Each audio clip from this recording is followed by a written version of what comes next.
Now, here's where Love Never Dies takes spirit communication to an entirely new place. Because what I show you, the CEO of Hay House said to me, we have never seen anything like what you're doing here in Love Never Dies. And that's a lot coming from the CEO of Hay House, because all they publish is woo-woo spiritual books. stuff, yes. The woo-woo, right? Yeah, exactly. So what I'm showing you how to do is how to dialogue back and forth to reconnect, to obtain guidance, and most especially to heal unfinished business and make peace. Now, I want everybody to understand that spirits dialogue with us in many ways.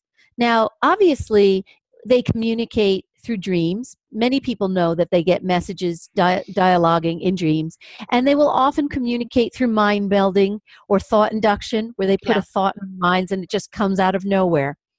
Now, they will also communicate with us through signs, but signs are a static form of communication where they just drop a sign on us like that coin and we observe it. Now, but we can also engage in a back and forth communication between us and spirit with the help of what I call earthly props. Now, can I give you an example of the difference between static signs versus a back and forth communication using earthly props? Okay. All right. So here's the anniversary week again this year of Jean's bodily departure.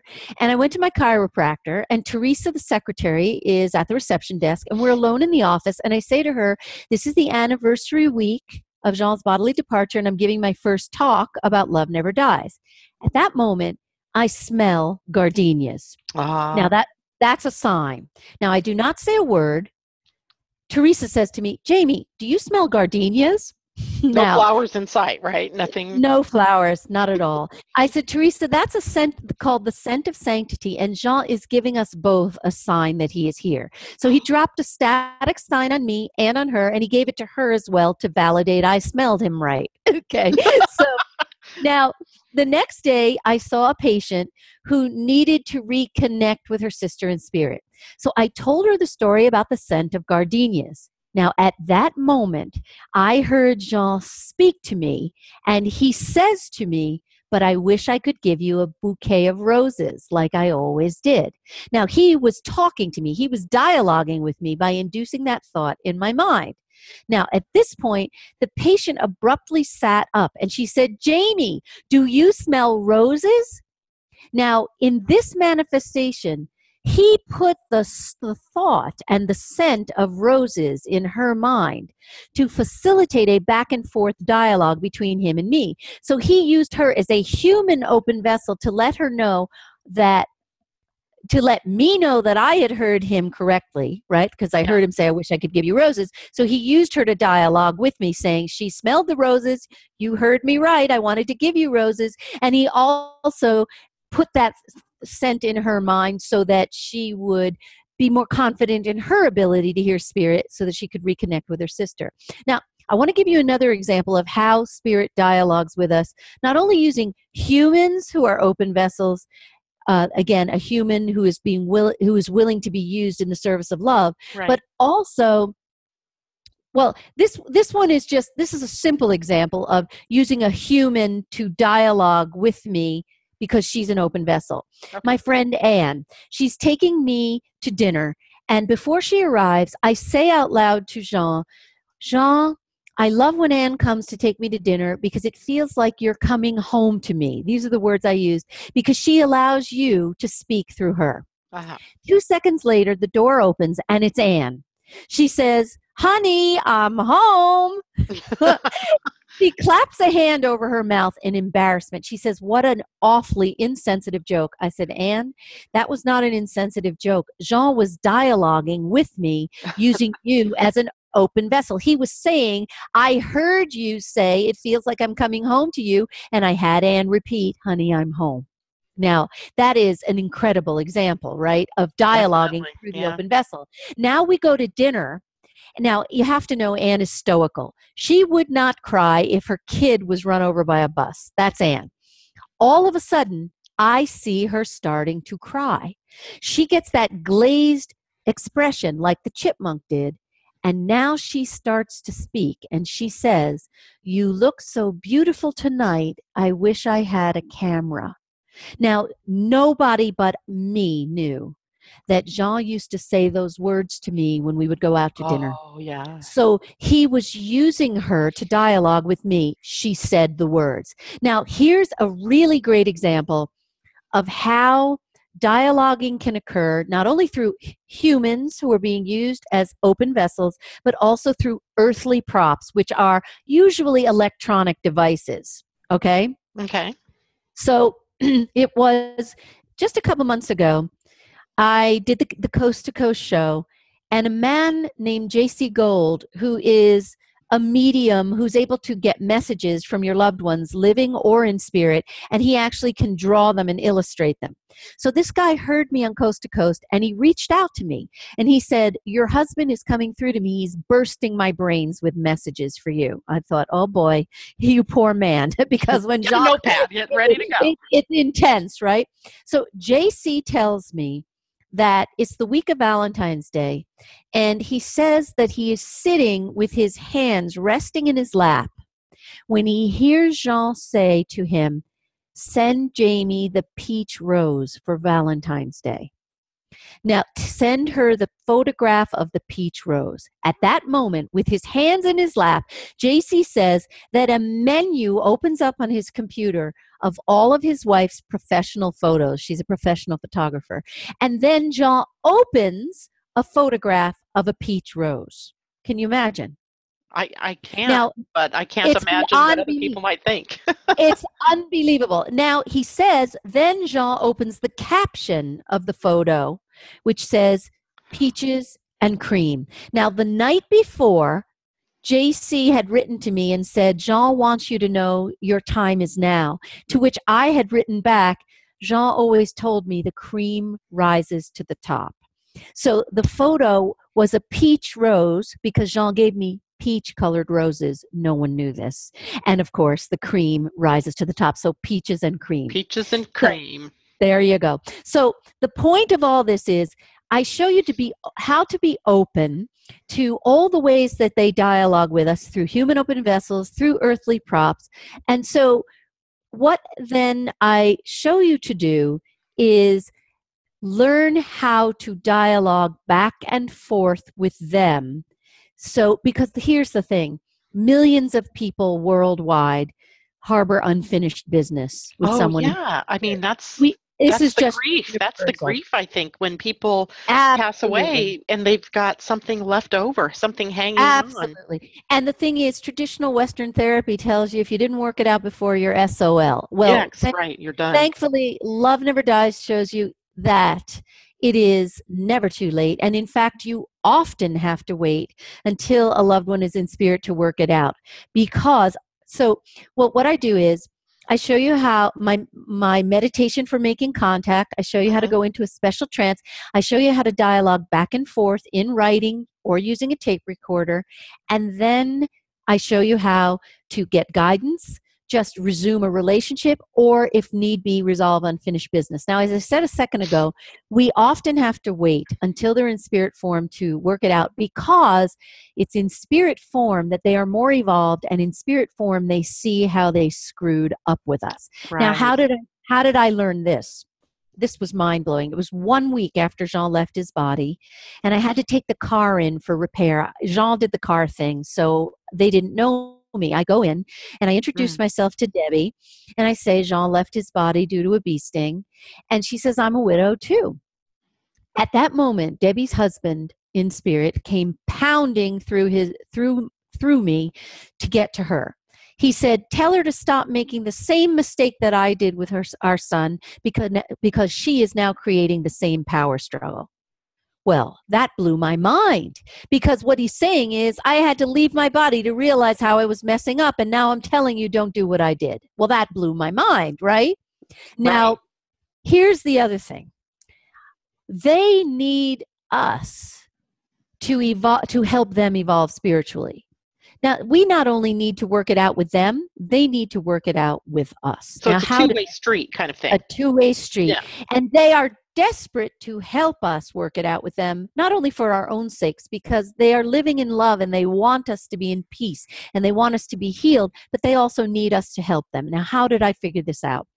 It was Good Friday, and Jean told me to go see the bird lady. Her name, Lori. Jean and I had a little canary named Fluffy who we had tried to save. And after 5 years, we've eventually just had to put the little canary down because my Fluffy came disabled, really. So Lainey tried to help us save the bird, and eventually we gave up.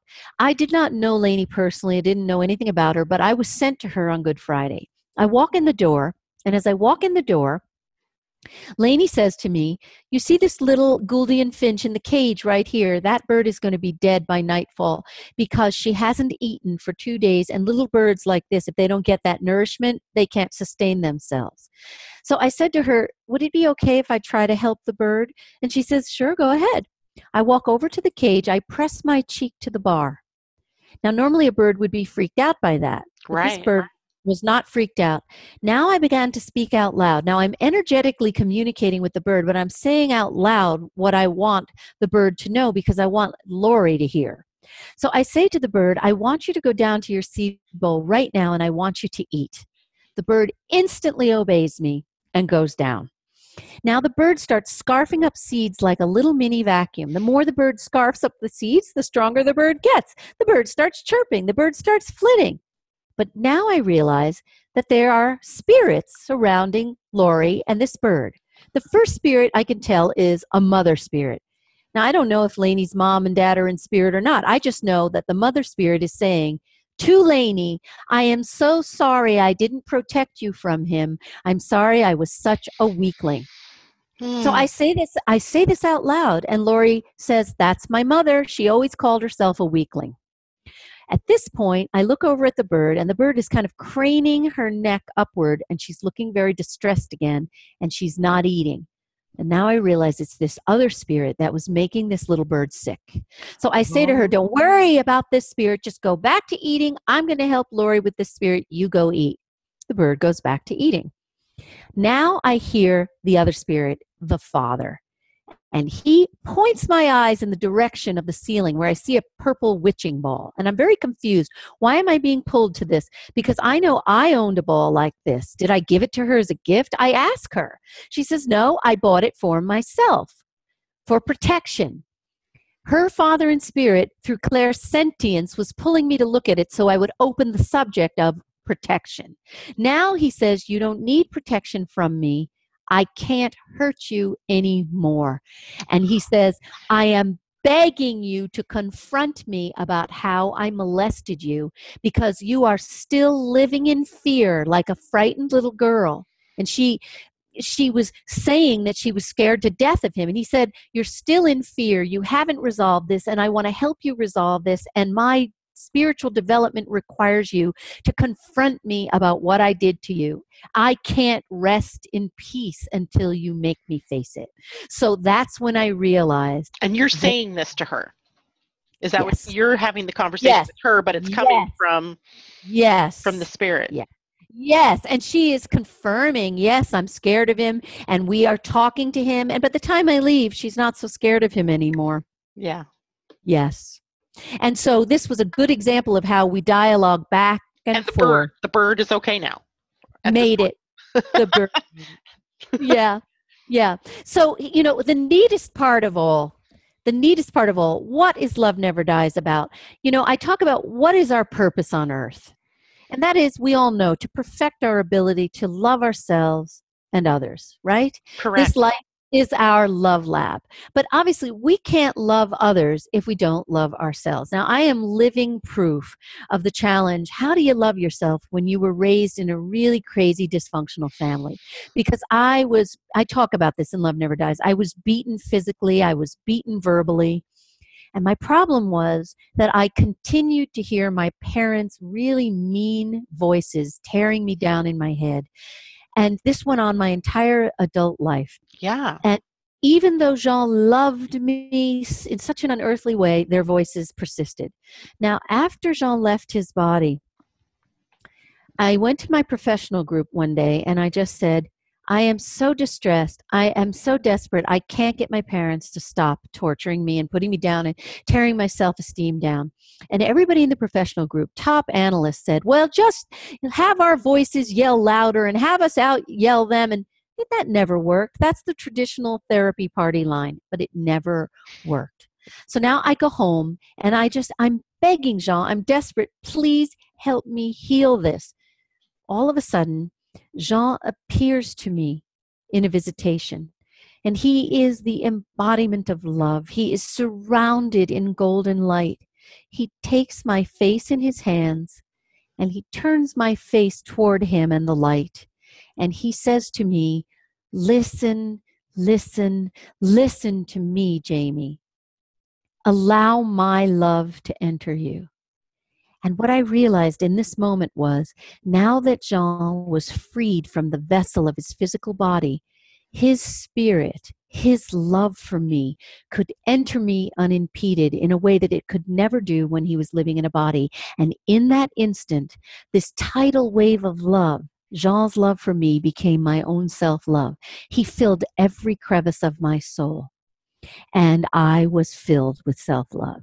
Yeah. Now, reconnecting with our loved ones in spirit is our fast track to self-love. It's the same for everybody watching and listening, that if you just allow your loved ones to enter your heart, just open the door of your heart to them and let them fill every crevice of your heart and soul. Let them heal every aspect of your mind, body, and spirit. They are going to fill your internal well to overflowing. And then that overflowing love is a love that you can share with the world. That is Love Never Dies. It's absolutely true. Now, there was an interesting part in your book where you're talking about this same thing, where he's asking you to allow his love to fill you. That actually has physical ramifications for you, because, and this is where I really identified with you, struggling with weight all your life, and now he healed me. Exactly. He healed.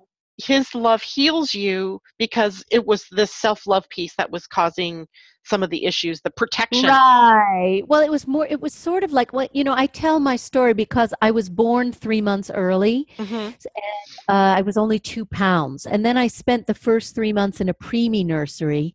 And then for the first 10 years of my life, I ran 105-degree fevers and lived on antibiotics. So there was all kinds of health problems that I had that were unable to be corrected through any earthly means, because I was holding mountains of water. My kidneys weren't working properly and nothing was working right. But the fire of his love literally burned the water out of me. That's what happened. Yeah. And I talk about the whole journey to absolute healing. And, in my Hay House radio show, that's Love Never Dies, Tuesdays at noon Eastern, I have people calling me from all over the world telling me that now that they've reconnected with their loved ones and tapped into the power of their love, they're healing in all kinds of ways that they never dreamed possible. I love it.